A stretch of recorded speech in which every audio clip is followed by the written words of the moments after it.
Le soir du 19 octobre 2019, ma fille Annika était supposée de rentrer à la maison. Il était vers 22h30 le soir. Puis elle était toujours pas rentrée à 22h30 comme à l'habitude. À minuit, on a reçu un appel de la Sûreté du Québec qui nous avertissait que notre fille est à l'hôpital de Roberval, qu'il fallait se présenter à l'urgence le plus rapidement possible, que ça pressait. Donc, c'est Cindy, mon exemple, qui s'est présentée à l'urgence, qui m'a contacté, elle me dirait qu'il faut que tu t'en viennes immédiatement, c'est très sérieux. Moi, je savais toujours pas que c'était un accident, je savais rien, c'est urgence, il faut que je m'en aille. Fait que j'ai appelé ma mère pour qu'elle vienne garder les 4 autres enfants. Puis je me suis présenté à l'urgence, puis arrivé à l'urgence, les infirmières m'attendaient, les médecins m'attendaient, ils m'ont dirigé immédiatement vers où Annika était. Annika était sur une civière, ils attendaient pour la mettre dans l'ambulance puis la diriger vers l'hôpital de Chicoutimi parce que c'était très urgent. Le médecin principal, avant de la mettre dans l'ambulance, il s'est reviré vers moi. J'ai vu Annika, sa civière. Pour le même moment, le médecin m'a dit « Monsieur Saint-Hilaire, il dit, je vais tout faire pour sauver votre fille. » À 6 h du matin, j'ai reçu un appel de Cindy, l'hôpital de Chicoutimi, qui me disait « Là, Eric a dit, il faut appeler la famille, Annika, entre la vie et la mort, il nous reste plus grand temps. » Donc, c'est le seul moyen de la sauver, c'était d'ouvrir la boîte crânienne. Donc, pendant 20 minutes, elle a été déclarée morte.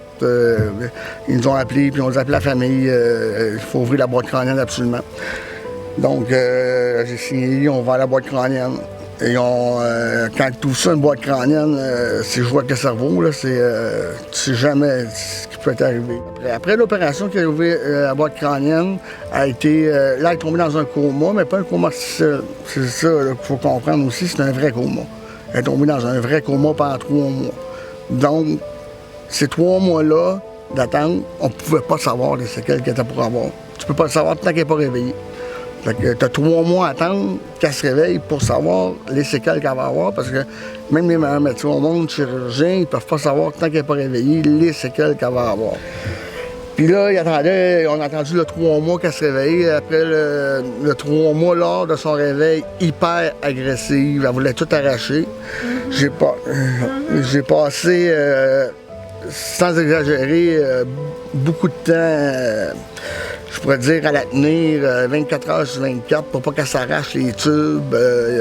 Fallait pas qu'elle s'arrache rien, fait que on était 3 à la tenir 24 heures sur 24, les pieds, les bras, parce que eux autres, les jeunes, ils veulent pas les contentionner, les attacher. Ils veulent qu'ils soient détachés, ils veulent pas les attacher. Donc, on était 3 à la tenir 24 heures sur 24 pour pas qu'elle s'arrache les tubes, puis tout ça, fait que...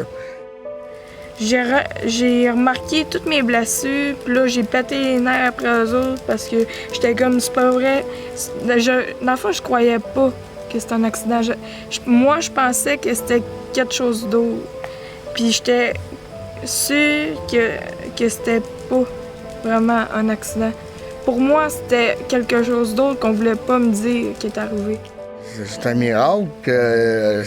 Quand ta fille est déclarée morte, tu la regardes aujourd'hui, puis tu te dis... même, il l'appelait la petite miraculée à l'hôpital Sainte-Justine. Moi, j'ai passé 3 semaines, 24 heures sur 24 dans la chambre, jusqu'à temps que les gardiens de sécurité me disent « Là, tu nuis aux infirmières, il va falloir que tu ailles te reposer. » Je n'étais pas capable de laisser... Je couchais sur le divan, aussitôt qu'elle se réveillait, je les aidais parce qu'elle était agressive, bien agressive. Puis étant donné que son côté droit ne fonctionnait pas, elle se blessait avec son côté gauche, vu qu'elle bougeait beaucoup de son côté gauche. Donc elle se faisait des blessures. Fait que j'ai passé 16 jours jusqu'à temps qu'ils me disent là, va te reposer, tu nuis. T'sais. Fait que je voulais pas la laisser, je n'étais pas capable de la laisser. Moi, je dis que c'est grâce à la population si on est rendu là aujourd'hui, parce que je pense pas que... Puis les dons qu'on a eus, puis tout ça, parce que je pense pas qu'on s'est rendu avec elle, qu'on est aujourd'hui, sans l'aide de la population. C'est sûr, il y a eu Saint-Félicien, mais il y a eu d'autres personnes à Sainte-Justine qui nous ont aidés. Il y a eu le Québec au complet. Tout le monde est au courant pas mal de l'histoire d'Annika. On a eu vraiment des gens qui ne veulent pas être nommés, qui nous ont aidés aussi beaucoup. Là, puis, je remercie tout le monde là, parce que, comme je dis, sans l'aide de toutes ces personnes-là, NK ne serait pas ici à cette côté de moi aujourd'hui du tout. Parce que c'est pas tout le monde qui a la chance d'avoir cette aide-là, dans le fond. L'infirmière qui était là de nuit avec moi était super gentille. Puis là, j'ai eu, je prenais mes messages sur Facebook. Puis on était, je crois, le 7 janvier. Puis le concours Craft Hockeyville commençait le 1er janvier. C'est le 1er janvier. Puis je suis tombé sur concours Craft Hockeyville. J'avais déjà entendu parler que Robert Val avait déjà gagné ce concours-là, puis tout ça. Puis avec l'infirmière, on regardait ça, elle dit « Eric, inscris dans ta ville. » Elle dit « Essaye-toi, écris un message. » Tout le monde peut aller voir sur Craft Hockeyville le message que j'ai écrit, tu sais.